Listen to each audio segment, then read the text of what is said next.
AKHENATON turned away from the gods and shook the foundations of the most powerful country on earth until it almost fell. Was AKHENATON a religious fanatic, or was he the forerunner of Christianity?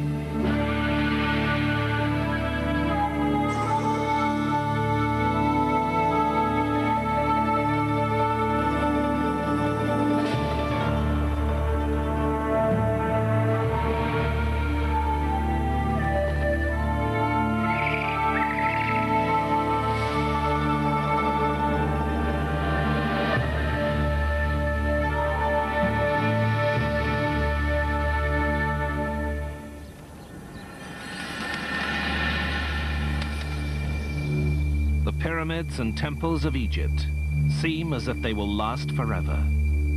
But there are some monuments here that vanished almost as soon as they were built.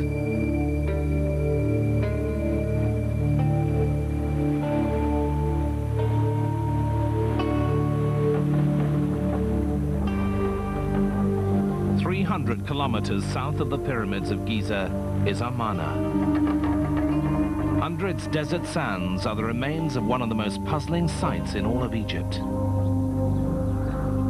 Strange things happened here 3,000 years ago. A new religion was born. A misshapen pharaoh died, leaving a mystery that Egyptologists are still attempting to solve today.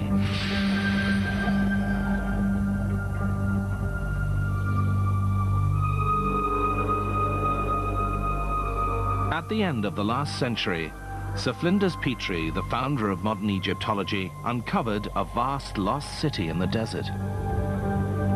Everything was as he expected. There were temples, palaces, wide streets, but something was missing, as Egyptologist Dr. Bob Breyer explains. Gone were the scenes of the pharaoh smiting his enemies, marching into battle. There were also no scenes of the pharaoh making offerings to the hundreds of Egyptian gods. There were no gods. As Petrie continued to excavate, he was even more shocked. The pharaoh was shown as misshapen. Elongated face, breasts, wide hips, swollen thighs. For 1,000 years, the pharaoh had been shown as young, vigorous, well-muscled, ready to go into battle. This pharaoh was shown as misshapen. It was almost as if a creature from another planet had been dropped in the Egyptian desert.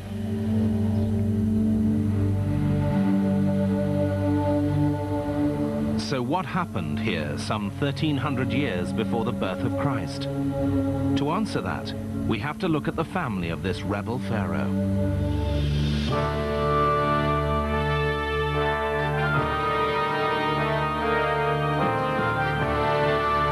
This was Egypt's most glorious era. It had never been richer, more powerful, or more secure. Up and down the Nile, workers built vast temples to pay homage to hundreds of gods. For if the gods were pleased, Egypt would prosper. Akhenaton's father, the pharaoh Amenhotep III, lived in the great religious center of Thebes, city of the god of Amun, whose round-topped storehouses were filled with the grain, oil, linen, and wine needed to pay the thousands of priests who served the gods.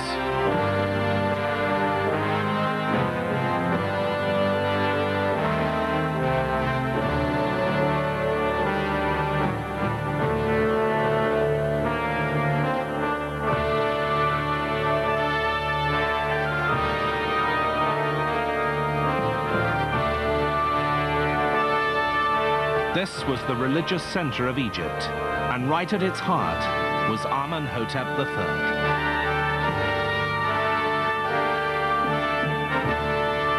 His two colossal statues still stand on the Theban plain.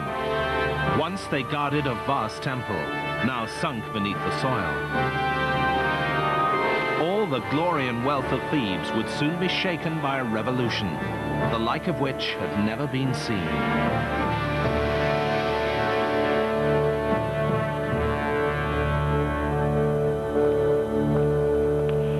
Bob Breyer is in the Cairo Museum. It's not surprising that the largest statue here is of Amenhotep III. He's shown with his family at the height of Egypt's most glorious period.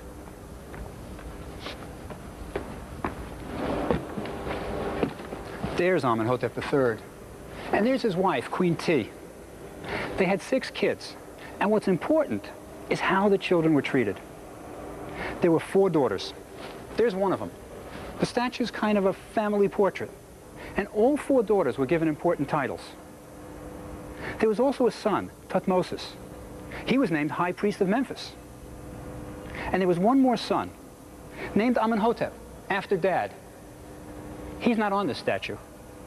He's not on any royal portrait. He's not in any royal record. There's a real mystery here. Why was the royal family totally ignoring their youngest son?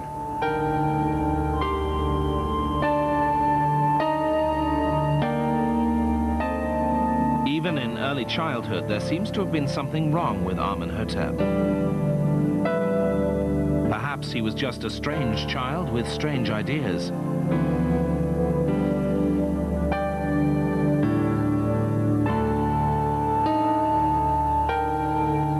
But while his brother and sisters received titles and honors, there were none for young Amenhotep.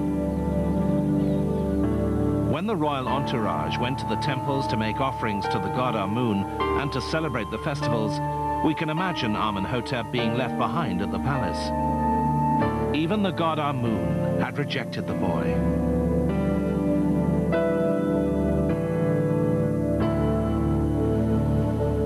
The young prince was excluded from the temple ceremonies, where his brother and sisters made offerings to the gods.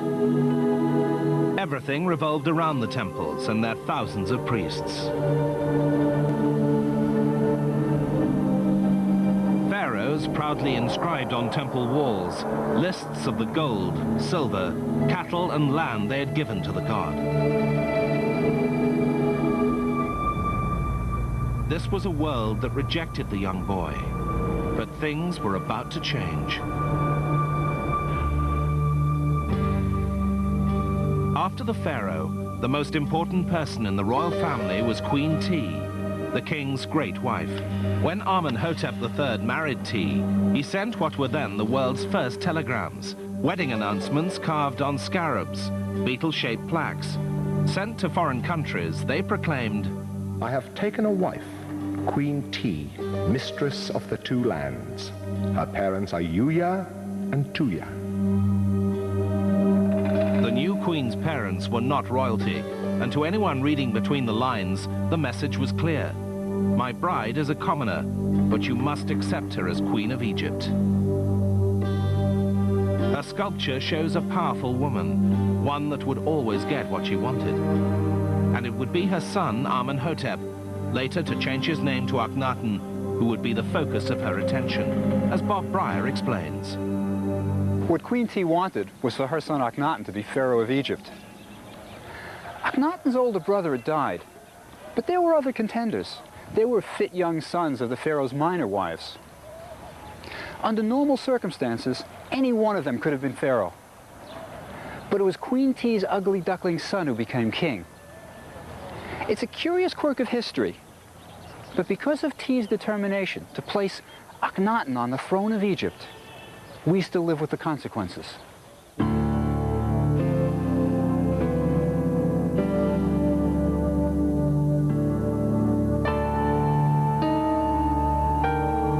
The mummy of Amenhotep III provides a clue as to how his son Akhenaton became pharaoh. The mummy reveals an old, bald, fat man in poor health, and its teeth are in very poor condition. In fact, Amenhotep III's teeth may have been a contributing factor to this bizarre period of Egyptian history. The pain he must have endured during the last few years of his life may have been so intense that he may have found it difficult to carry out the affairs of state. For not only commoners, but kings too fell victim to their diet.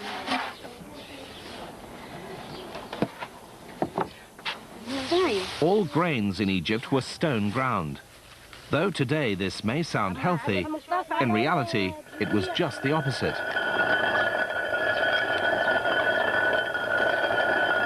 It meant that a considerable amount of sand and grit was consumed in Egyptian bread. Years of eating it ground down the teeth, exposing the roots to decay. Skilled as Egyptian physicians were, they knew little about dentistry. So the unfortunate Amenhotep III had to relieve the pain as best he could.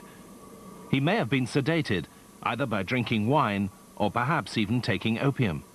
If he was in no condition to make important decisions, it probably made it easier for the powerful Queen T to select her teenage son to become next in line to the throne. Thrust to the top by his ambitious mother, the outcast boy became the ruler of Egypt. But what kind of pharaoh would the strange 18-year-old make?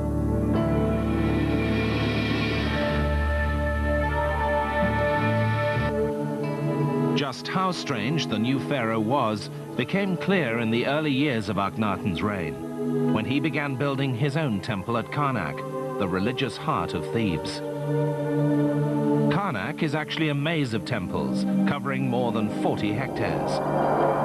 Built over a period of 2,000 years, each pharaoh added his own monuments to gain favor with the gods. When Akhenaton added his contribution, the people of Egypt knew something very strange had happened. He was responsible for an entirely new style of art. The pharaoh was shown with long toes, wide hips, extremely long fingers, breasts, and an elongated face. Nothing like it had ever been seen on an Egyptian temple.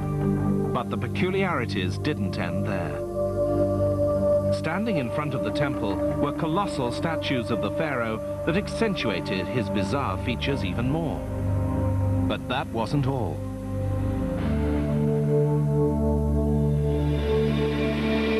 The temple was covered with scenes of the Aten, the sun disk, its rays shining down, ending in hands holding Ankhs, the hieroglyph for life. Gone were Amun and the other gods of Egypt, replaced by the solar disk. The people must have wondered where their other gods had gone. They were soon to find out. Akhenaton had declared, for the first time in recorded history, that there was only one god. He had turned 2,000 years of Egyptian religion on its head.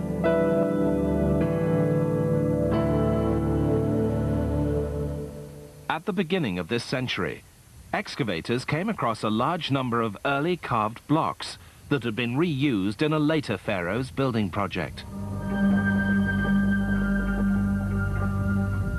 These blocks became known as talatot, from the modern Arabic number for 3, since the blocks all measured about 3 hand spans. Over the years, excavators found more than 40,000. But so many pieces were missing that no one could rebuild the original temples. The blocks were kept in storage for the day when someone could come and make sense of them. In 1965, Ray Winfield Smith, an American businessman, conceived the plan to create on paper what couldn't be put together in stone. 0127-14606. Okay, number 1. His idea was to photograph every single block, even the ones that had found their way into private collections and museums around the world. The photographs became pieces in a giant jigsaw puzzle, and with the aid of a computer, Smith's team reconstructed the temples on paper. First, they numbered each block. Then their number and description were entered into the computer, the latest technology for 1965. If a piece had the head of a pharaoh looking left, ending at the neck, the computer searched for the blocks that had the body of a king that began at the neck. When the computer found the blocks that showed a possible match, Smith retrieved the photographs and fitted them together to see if they joined. When a block was missing, an artist filled in the scene. The project continued for 6 years and gave Egyptologists an unprecedented insight into the events of this period. The shunned boy was now in charge. As pharaoh, Akhenaton could no longer be excluded from the religious festivals he had missed as a boy. Festivals like the Feast of Opet, when the statues of the three main gods of Thebes, Amun, Mut, and Honsu, were carried from Karnak Temple to Luxor Temple. The occasion called for days of dancing, singing, and feasting. At night, shaven-headed priests chanted their prayers to placate the gods of Egypt. I am the father of fathers, the mother of mothers, and the ball of the seven celestial kind.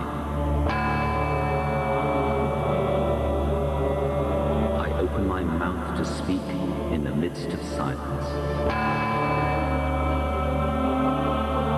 I cause to be that men should have a path on which to tread. It was the greatest show on earth, and the young Akhenaton had been no part of it until now, as Bob Breyer explains. But there's a happy ending, at least for now. Akhenaton becomes king of Egypt. And with his power, he can make everything right. He'll reject the gods of Thebes. They were never his anyway. And he'll have his own private god who loves him, the Aten.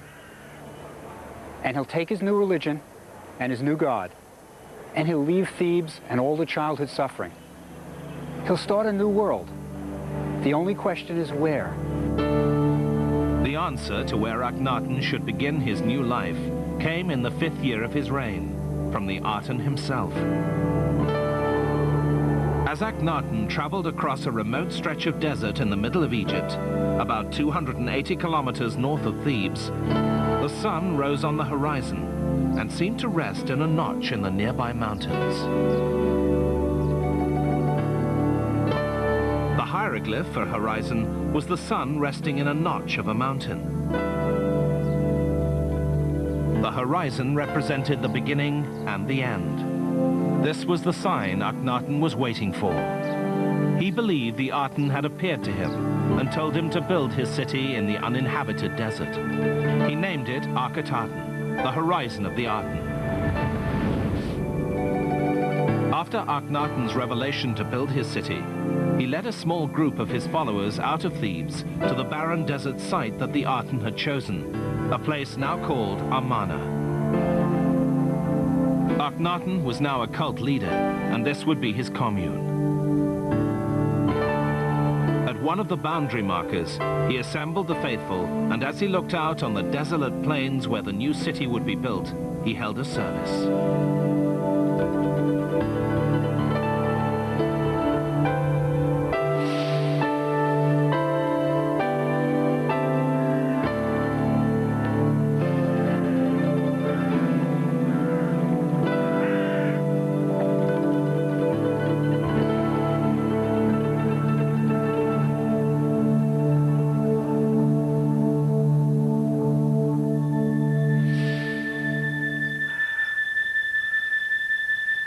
Akhenaton was no longer alone. He was now married to Nefertiti, one of the most beautiful women in history. Now he had his own family, a wife, 2 daughters, and 4 more to come. The shunned boy had come a long way. There must have been an incredible sense of excitement in the new city. They were pioneers in a brave new religion, and the Pharaoh was their leader. Not until the advent of Christianity would such a feeling occur again. It was a turning point in the history of the world, and Akhenaton was the pivotal figure. But would the rest of Egypt accept the Pharaoh's new religion? Many questions were being raised by the priests. What will become of us? If there is but one god, the Aten, what will happen to the vast temples of Amun at Thebes? If the Pharaoh no longer believes in the gods, what will happen to the thousands of priests? The powerful priesthood of Thebes was furious with Akhenaton.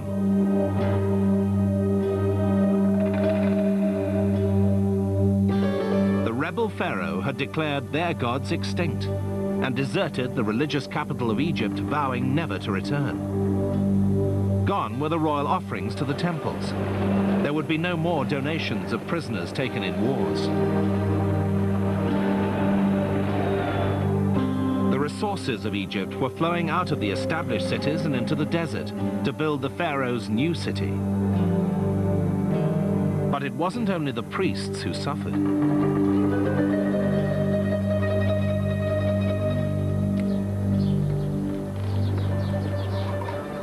Many industries depended on the old religion. Egyptians wore amulets, small figures of the gods worn for protection. The Egyptian amulet makers who carved scarabs with images of the gods and names of the kings were now redundant. The skilled wood carvers who made statues of the gods that adorned Egyptian houses were also out of work. What did Akhenaton think he was doing?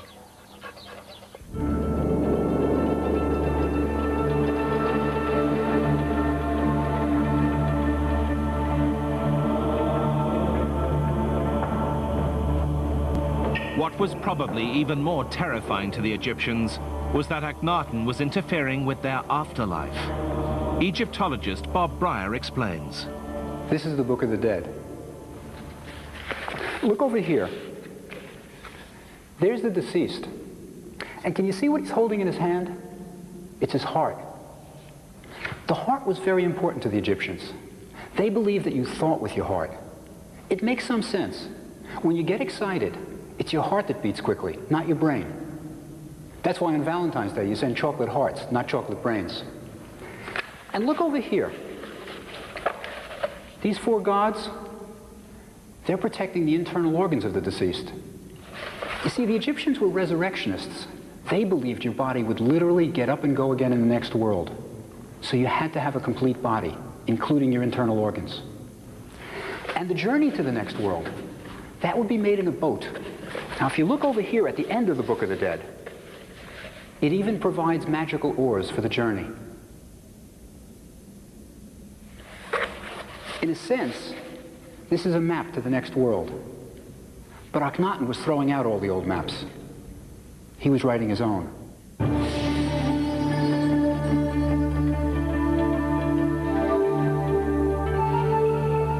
Before Akhenaton, the walls of Egyptian tombs showed the next world looking much like this one.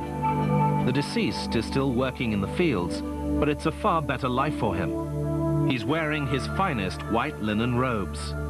But Akhenaton changed this too. At Amarna, tomb walls no longer showed the deceased in the next world. Those scenes were replaced with pictures of Akhenaton and the royal family, often worshipping the Aten. If there was a next world, it seemed to revolve around Akhenaton. Along with his confusing vision of an afterlife is one of the greatest intellectual achievements of the ancient world, a poem written by Akhenaton himself. Splendid you rise at dawn, living Aten, creator of life. When you have dawned in the east, you fill every land with your beauty. You are beauteous, great, radiant.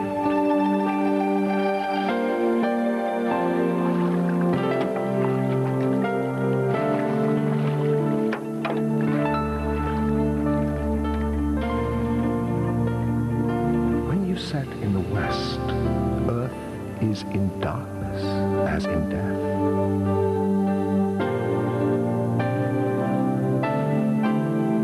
Every lion comes from its den, all the serpents bite, night hovers, earth is silent as their maker rests in darkness.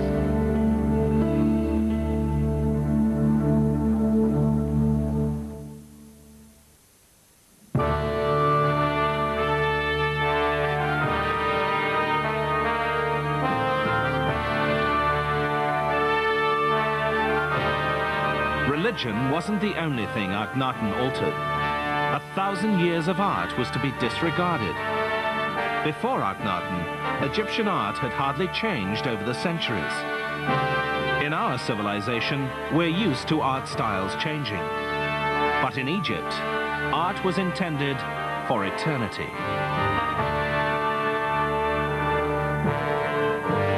statue of a pharaoh of 2500 BC is not radically different from one 2,000 years later.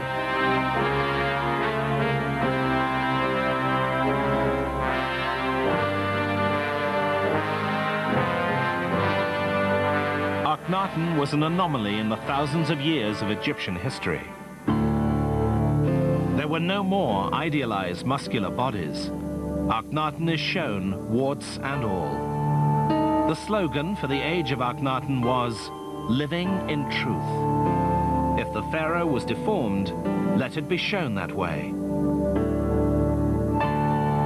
Not even the beautiful Nefertiti was exempt from the new policy of truth in art. The famous bust of Nefertiti had become an enduring symbol of great beauty throughout the world. But as she matured, even she was portrayed with poor posture and an aging body.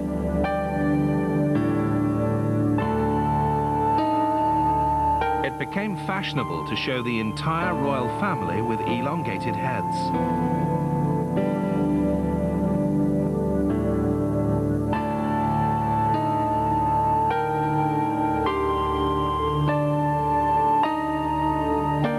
Not only was the new art liberating for Akhenaton, it gave the artists who worked at Amarna a new freedom. They now had an unprecedented opportunity to express themselves. New scenes of the royal family could be composed with no worries about tradition. They were shown informally, kissing and touching and eating meals together.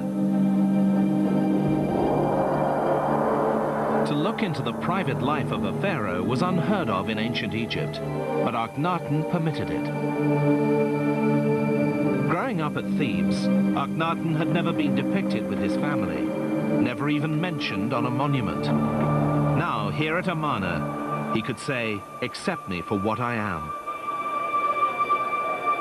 For the first time in his life, Akhenaton could be himself. In its finished state, Amarna offered a theatrical setting for celebrating Akhenaton's kingship. The city sprawled over the plain. There were palaces with banners streaming and statues of the pharaoh. Suburbs housed the court officials who commuted to work on the royal road that ran through its center. Probably the widest street in the ancient world, it was designed for chariot processions, led by Akhenaton himself. Spanning the road, a bridge connected the palace with a temple area. Here, Akhenaton and Nefertiti appeared before the people, on the balcony known as the Window of Appearances, from which they tossed down gold ornaments and other gifts to those he wanted to honor. At its height, the city's population reached more than 10,000.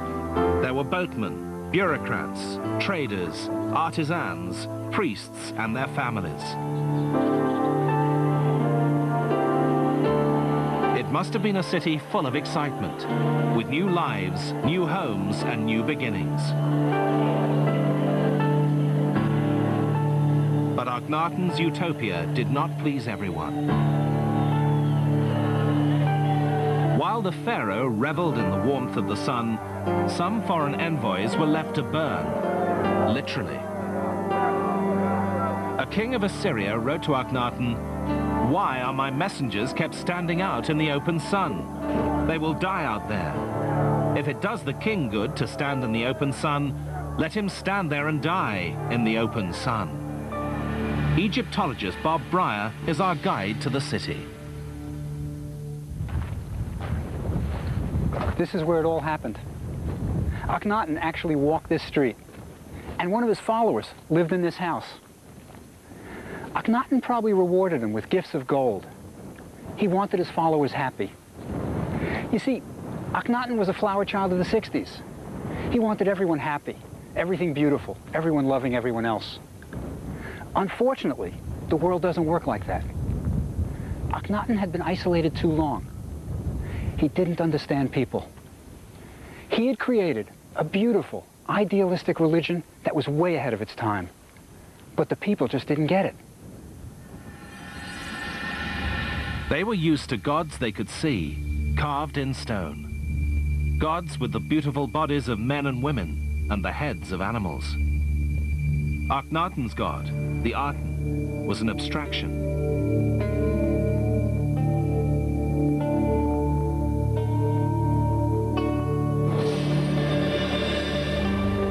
It was the basic principle of the universe, light, something Akhenaton's subjects just couldn't comprehend. This wasn't a god they could rely on in times of trouble. There was an elitism to the new religion the would-be sun worshippers found difficult to accept. The Aten never shed its rays on them, only on the royal family. The Aten was Akhenaton's own personal god, giving the king unbridled love and sustenance. Perhaps it was a replacement for the father who had pushed him into the background. It was Akhenaton and his family who worshipped the Aten. Everyone else had to make do with the light reflected from him. It's almost as if the new religion came in two sizes, commoner size and king size. At his holy city in the desert, Akhenaton was far removed from the suffering he had experienced as a child at Thebes. But he was also removed from reality, for there was trouble in paradise. Egypt was dying. For more than 10 years, Akhenaton had lived in his beloved Amarna with his thoughts focused on his religion, and the needs of Egypt had been sorely neglected. Egypt's once great army had grown weak. Foreign countries no longer sent tribute. From remote outposts in Syria and Lebanon, Egypt's foreign ambassadors wrote to the king that they were no longer respected. Letters written by one of his loyal princes, Raboti, tells of the lack of respect for both Akhenaton and himself. Writing from his fortified position, he pleaded, "They have formed a conspiracy with one another, and thus I have great fear that there is no man to rescue me out of their hand. Like birds that lie in a net, so am I." Raboti was extremely isolated. For Egyptian troops to reach him, they would have to march through Gaza, Canaan, into the Bekaa Valley of Syria, and then north. This had always been hostile territory. Today, you can still see Crusader forts built 2,000 years later, remnants of medieval battles that were fought here.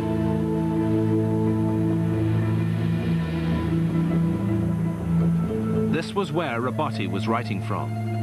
If the Egyptian army didn't save him, no one would. Raboti repeatedly wrote telling Akhenaton of the Egyptians' weakening position and asking for troops. His last letter also went unanswered. "I cannot go out of the gate, and I have written to the palace, but thou hast not sent an answer. I have been wounded 9 times, and so have feared for my life." Raboti was not alone. Other pleas came from Egypt's outposts, but they too went unanswered. Egypt's domination of the Near East had slipped away. Akhenaton didn't seem to know or care.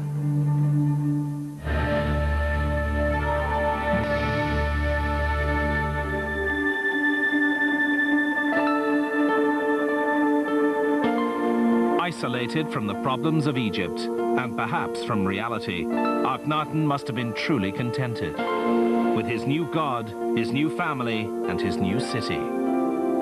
But after 14 years of marriage, his beautiful wife and companion Nefertiti died. His other wife, Kia, had also died. He was now without a woman at his side. Akhenaton had been raised among women, with 4 sisters and his powerful mother, Queen T. Nefertiti had always been there to share his dreams. Kia, his beautiful minor wife, had also been important to him. She even had her own temple. Now both wives were gone. Akhenaton was alone. The great experiment in the desert was nearly over. In the 17th year of his reign, still only in his 30s, Akhenaton died and disappears from history. Will we ever know what really happened at Amarna? Did Akhenaton really look like his statues? Many believe that these questions will only be answered when Akhenaton's mummy is found. And that's exactly what some Egyptologists believed happened in January 1907.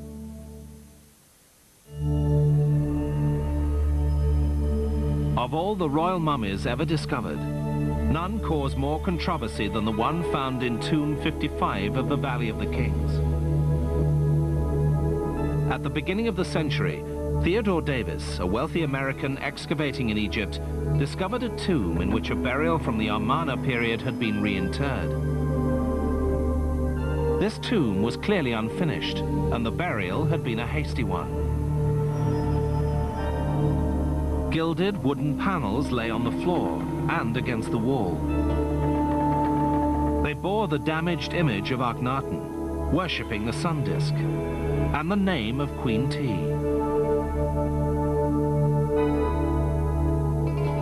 In a niche were 4 beautiful alabaster jars that held the mummy's internal organs.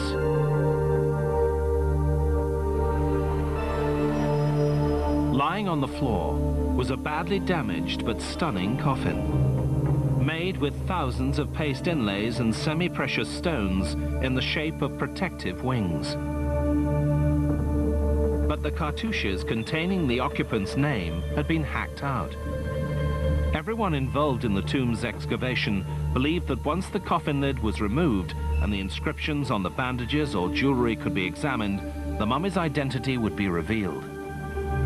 When the day of unwrapping arrived, all those present had an overwhelming sense of the event's historical importance. They were going to be the first in more than 3,000 years to gaze at the face of a king or queen of Egypt. Egyptologist Dr. Bob Breyer. When they raised the lid to the coffin, a mummy was revealed, wrapped in gold leaf. But as they began unwrapping the mummy, something out of a horror movie happened. As soon as they touched the mummy, it crumbled to dust, leaving the excavators with a pile of disarticulated bones at the bottom of the coffin. But beneath the skeleton, the last sheet of gold seemed to have the damaged name of Akhenaton written on it. The pelvis was wide, like a female's, but Akhenaton had always been shown in his statues with a wide pelvis, and the head was elongated, like Akhenaton's. It all seemed to fit perfectly. Some of those present were absolutely convinced they had found the mummy of Akhenaton. Today, the identity of the mummy in tomb 55 remains a mystery. But the final word on why Akhenaton and the royal family were shown with deformed bodies comes from a group of scientists working on a disease known as Marfan's syndrome, a genetic defect that damages the body's connective tissue. It's believed that Abraham Lincoln was probably a sufferer of Marfan's syndrome. Among the symptoms are an elongated face, protruding chin, long, thin fingers and toes, and unusual eyes. If Akhenaton had this genetic defect, each of his daughters had a 50% chance of inheriting it. That might explain why the whole family are depicted with similar features.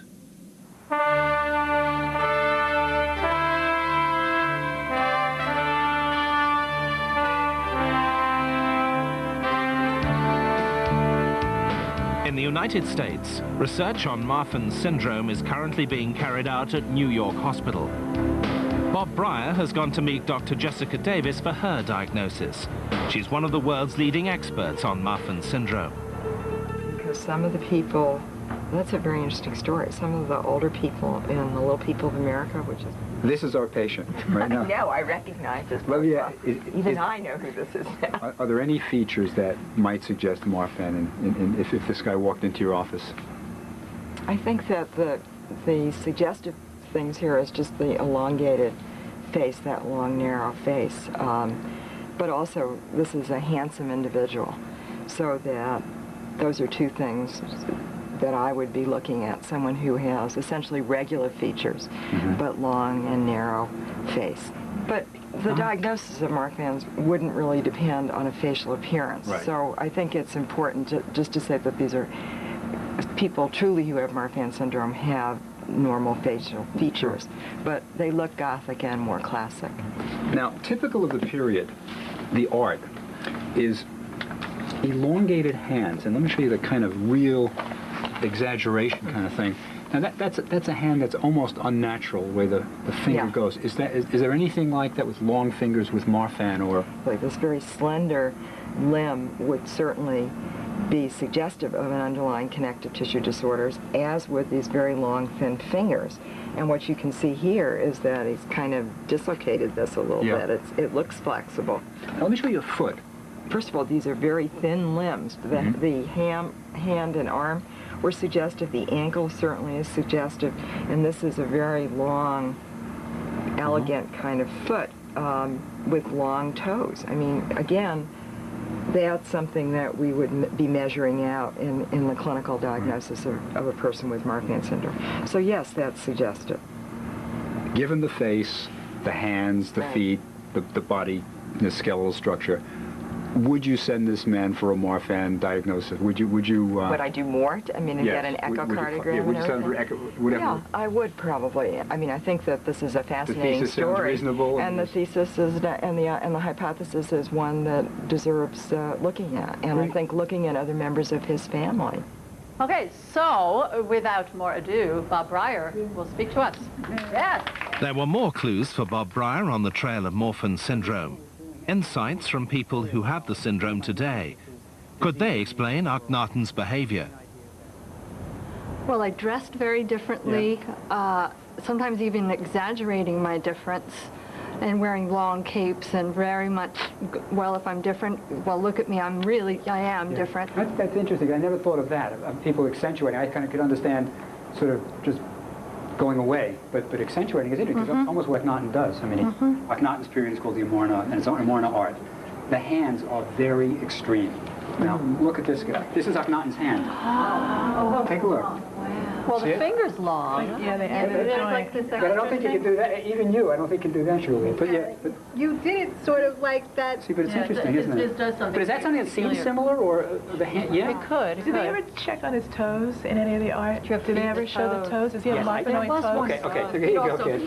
There, put your foot right there. What do you think? What I'd really like to ask you is, we have a theory that we're going to present, and from you people, I'd like to know if it makes sense. Is it reasonable to you people that perhaps, because he was put aside as a child, that maybe when he became king, he decided to reject everything and just say, this isn't my religion, this isn't my town, this isn't my family, I'm moving out and I'm changing everything? Is that something that either you've experienced or, in terms of Marfan, seems reasonable? The family rejecting him is very much possible. Yeah? Yeah. From my own experience, this very much can occur. Are you the only one with, are you the only one in your family? It was my father who passed away in 1975, and the family really, and still to this point, really does keep me at the margins. Really? Yeah. The way you look is very important in life. And if you look different, and you can't be called a Mongolian, black, or gay, or, you know, they don't have a name. At the time, I discovered very late that I had the Marfan. My father still denies that I have it. So the attitude of my family was denying it, but sort of there was a shame. Yeah. Well, if if the family is in denial, if you have a kid often that looks different, you know, and they're not acknowledging that, you know, and the rest of us never got to be the ruler of the country, so we don't exactly know what we would do. But finally, having had that denial around you all your life, it might be very nice to suddenly say, no more of that. This is who I am and this is what I look like. This may be as close as we ever get to how Akhenaton really felt. Even in death, Akhenaton rebelled against the traditions of Egypt, rejecting the site where his ancestors had been buried.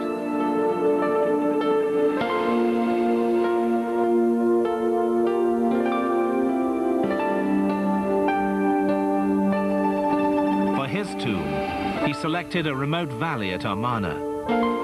It resembles the Valley of the Kings where his father was buried.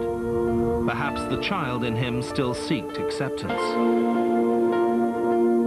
In this tomb, the most original religious thinker the ancient world had ever seen was laid to rest. He had foreshadowed the monotheism of Moses and the tranquility and hope of Christ, long before the people of ancient Egypt were able to accept it. Soon after his death, the followers at Amarna, unable to understand what their pharaoh had been preaching, abandoned the city and returned to Thebes and all the familiar gods. The name of Akhenaton, branded a heretic, would be erased from the monuments of Egypt. It was his son, a young pharaoh named Tutankhamun, whom all the world would come to know. The bold experiment in the desert had ended, and the city of Amarna was returned to the sand. American Egyptologist James Breasted said of Akhenaton, "There died with him such a spirit as the world had never seen before. A brave soul, undauntedly facing the momentum of immemorial tradition. This man, who in an age so remote and under conditions so adverse, became the world's first idealist and the world's first individual."